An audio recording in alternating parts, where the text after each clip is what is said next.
Hey everyone, hope you guys are enjoying Monster Hunter Rise Sunbreak and whichever platform you're choosing to play it on. And one of the things that I wanted to talk about in this video today is one of the things that a lot of people decided to gloss over or probably just didn't catch as part of the digital presentation event for the bonus update, which is now currently live on Nintendo Switch and PC Steam.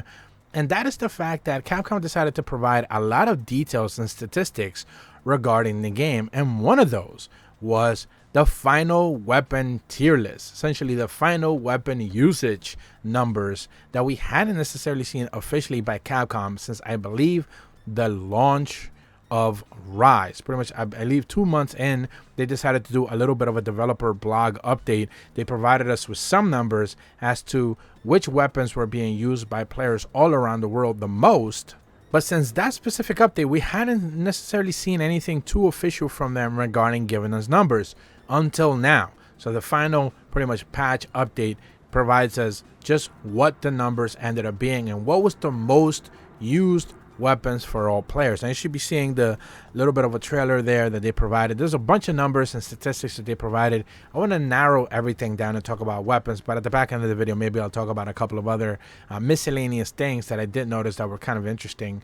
But specifically when it comes to weapons, they said that great swords were used by 6.8% of the entire player base. So 6% is not necessarily quite a lot, but it doesn't even come remotely close to the longsword, which was the number one most popular weapon used in the game by a long shot. This was a 21.8% weapon. So yeah, nothing really came close to just that. Followed, they also mentioned that the sword and shield was one of the least used weapons by 4.6% of the audience.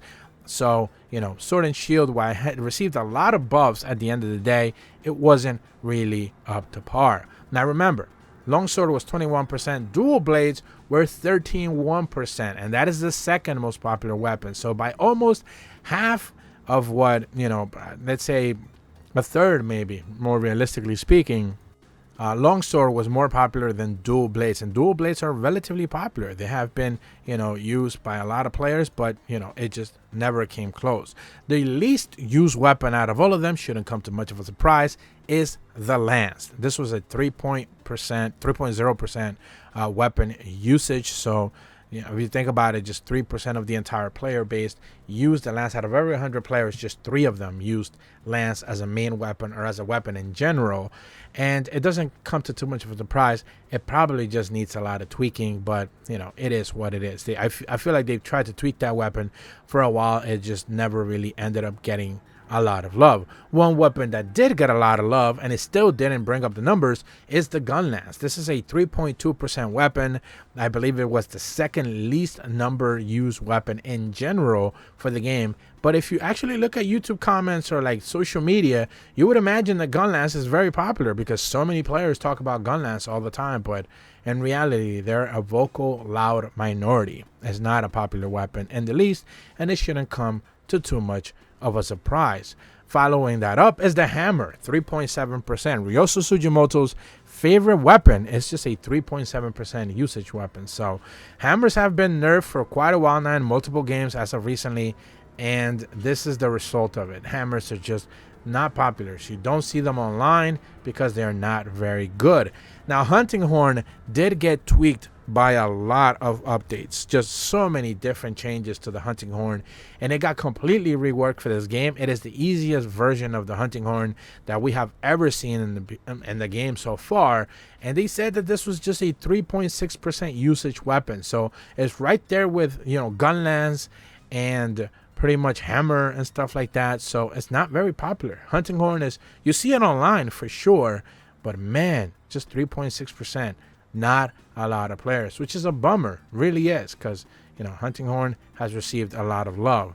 One of the surprises for me was switch axe is a 6.1% usage weapon. It's mid-tier at the end of the day. Switch axe in World and Iceborne was really popular. It was one of the more popular weapons, and it's kind of just scaled back in this game for whatever reason. It's lost a lot of its luster, and in this game it just never really got a lot of love. One of the numbers that I did see that kind of took me by surprise was the charge axe. This is a 5.7% weapon usage. So it's not right up there with, switch axe, but charge blade is making a little bit of a comeback. It was one of the more popular weapons back in the 3DS days. It kind of lost its luster a little bit in World and Iceborne, and now it's coming back a little bit. Another weapon that is on the low end tier of usage is the Insect Glaive. 4.2%. Insect Glaive has been nerfed quite heavily in the past couple of games.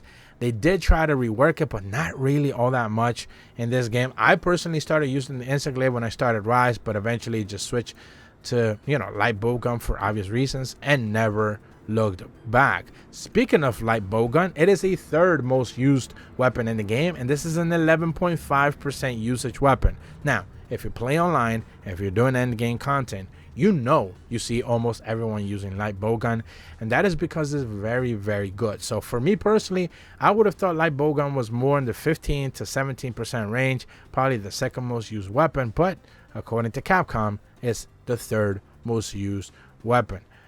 Moving over to the heavy bowgun, it's a 5.7% weapon.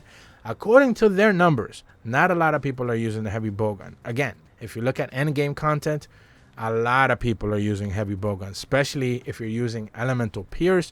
You cannot escape using heavy bowgun because it is so dang good. It crushes monsters and it doesn't let them do much of anything. And of course, the bow is a 7.1 usage weapon. Now the bow has received a lot of buffs, plenty of tweaks. Of course, the glitches that it had, they never ended up getting fixed. And even then, it only ended up getting a 7% usage. Followers, they did mention that the third one was Firain, the third most popular one. The second one was Luchica, to no one's surprise. And of course, number one was Hinoa, everyone's favorite waifu. So, it is one of those things. So, there's plenty of other stats that they did share. I did get a kick that they said Seething Bazelgeuse was the third most hunted monster in the entire game. Lunagaron was the second one, and Daimyo Hermitor was the number one. Like Daimyo Hermitor, people are not hunting Daimyo Hermitor. I think they're just talking about because the fact that Daimyo Hermitor appears in Quest so dang often, and basically lore-wise, you're hunting Daimyo Hermitors quite a lot because of the lore. So I found that one to be interesting. They did say that 67% of all hunters played with Palamutes over Palicos, which pretty much confirms that if Palamutes do not come back in the next mainline game, they are doing something wrong. For base Rise, they did confirm that Rathian, Nargacuga, and then Magnamalo were the most hunted monsters. So they did divide the Rise and Sunbreak numbers, but at the end of the day, not much of a surprise there. But that's about all the information that I wanted to cover with you guys. That is the ultimate most usage weapon tier list based on Capcom's numbers and internal data. If you're brand new to my channel though, be sure to leave a like and subscribe. Hit the bell to receive notifications when the videos go up. And as always, thank you so much for watching. See ya.